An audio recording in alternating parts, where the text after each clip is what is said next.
bit different of a video today.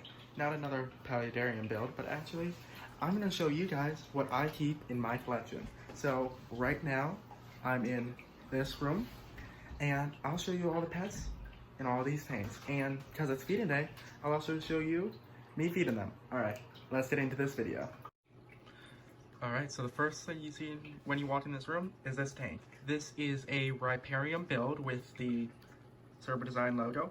I did not actually get the tank from him or anything, or any of the plants, but I was one of the first 5 or so, it was either 5 or 15 viewers on one of his YouTube videos. So he sent me a Serba Design sticker, and I stuck it on this tank. Now this tank has gone through a lot of changes, from being a paludarium to a riparium to being a full-blown aquarium. Right now, it's a riparium for this little beta. So this guy I've got pretty recently, and he's in here with a few snails.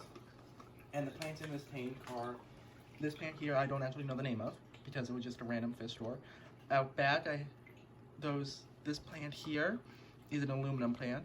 We got creeping fig, we got an air plant, if I'm gonna bend you guys up a bit more, we got air plant, and in the back we got oak leaf creeping fig.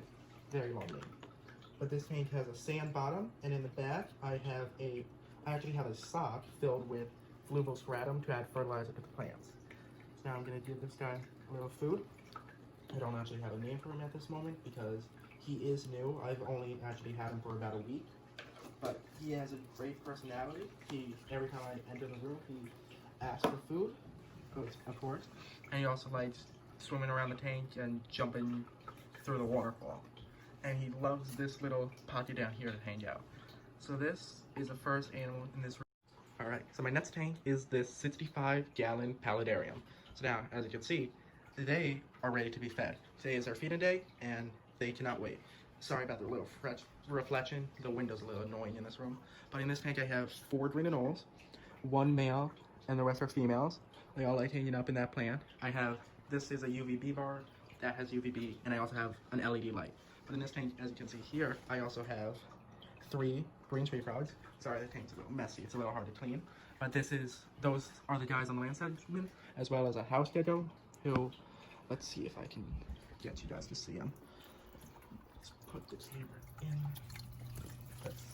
So you look in the cork bar. It's a little hard to do this. Yeah, he's hiding, but he usually hides in that cork bar. Sorry for the bad angles, but maybe from here you'll be able to see him. If you look, nah, he's hidden pretty well, or he's probably visible, but it's also really hard to see. But anyhow, I have a house gecko in there as well, but that's the land segment. In the water segment, I have this big male sunfish, which he's crazy with food, radiate slider, and a big old pleco. Everyone's a little nervous, but I will be feeding them some crickets. So let me get those out, set you guys up, and you'll be able to see these guys getting fed. And I honestly love the green anoles because look at how beautiful they are. That blue eye, green body, just amazing. And when they get fed, they go crazy. So let me get the crickets out for them. I'm first going to feed the land area, and then I'll feed the water area. I usually do it the other way around, but because I set the camera up like this, I'll do it this way. So here's my crickets.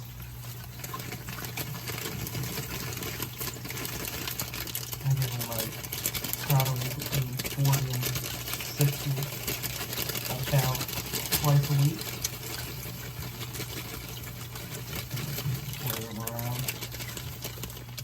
So I'm gonna get, as you can see, they start coming. Let's see if anyone comes to the front. They might be a little nervous at the time, which is understandable. That big splash was the fish. We got the turtle and the fish ready, because a few crickets are hopping into the water. But here you can see the frogs eating. Here comes the first green anole. Down ready to get fed. Just going right around the frog. Doesn't even care now. Now he's going to go back up to here and continue eating. If I can. Oh, it's very hard to do this with the tripod how I have it. But there he is. He's eating. And I realize the camera's on the other side. But also, here's the other green tree frog. So there's 3. But in the water, you can see the fish. He's opening it and closing his mouth, getting ready for some more. So let me feed him another one. I'll give I usually dump a bunch into the water.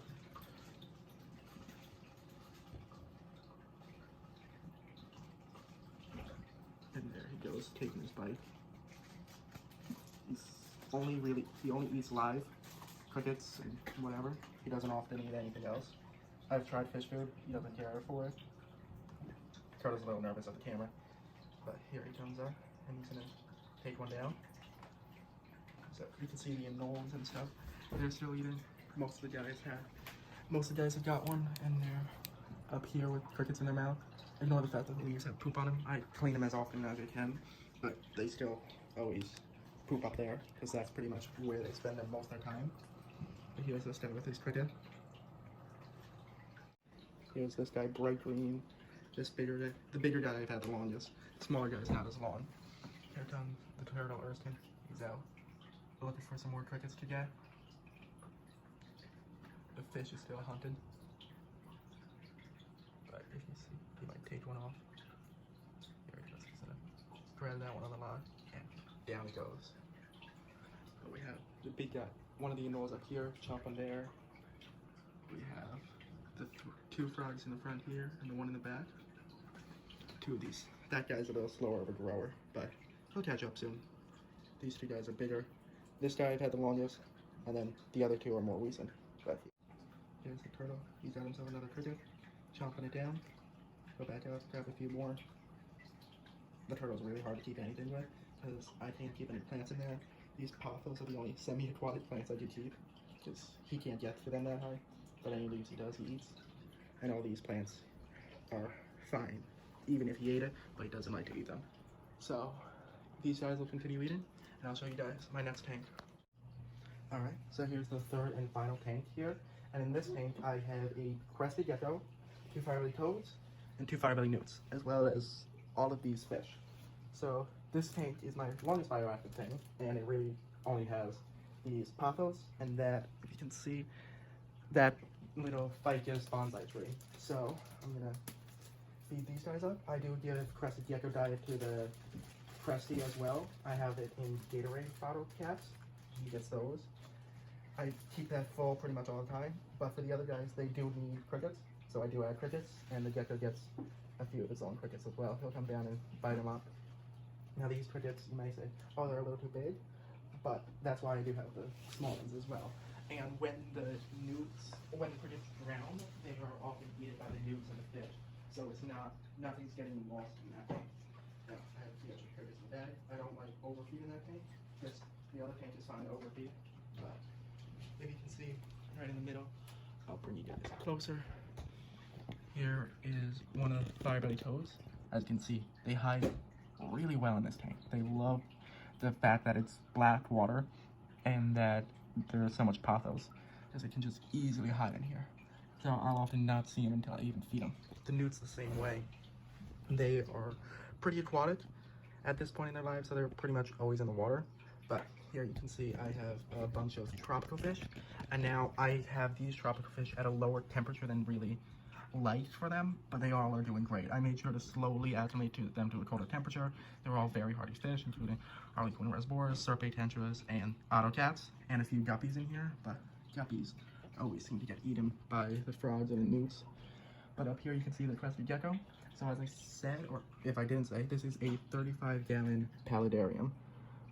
And you can see that guy tried to get a cricket, but he missed. But here's one of the male, they're both male firebelly toads, but because those are the most common ones in pet trade. But I think a cricket just tried to hop on to the phone. But you can see his little head. He's down there hunting. There. He keeps missing. But the firebelly newts, they'll probably come out soon, swimming around looking. No one's up on this side, but the crested gecko is up there. The newts often also do climb, because they're weird like that. But I've had the pothos in this tank, and the roots in the water and all the leaves above allow all the animals to hide incredibly well. And it's a very naturalistic environment, with the water being pretty much not planted at all, other than the roots. If you look in the back there, if I can get this right, I'm going to take it out of the tripod. See in the back, there's one of the firebelly newts. They love traveling. leading through the root system, just crawling through. And they are both very healthy. They pretty much eat only crickets and the occasional fish that they like. But you can see with the cricket in front and the frog in back, you just perfectly hide in there. And soon the press gecko will come down and get some food. Alright, so that's this tank. If you guys liked my first part of my pet tour, please do hit the like button. And if you want to see more of this and other herping videos, please do subscribe. And if you want to say anything, like if you like my collection or if you have anything to say about it, please do leave it down in the comment section. And I'll see you guys on the next video.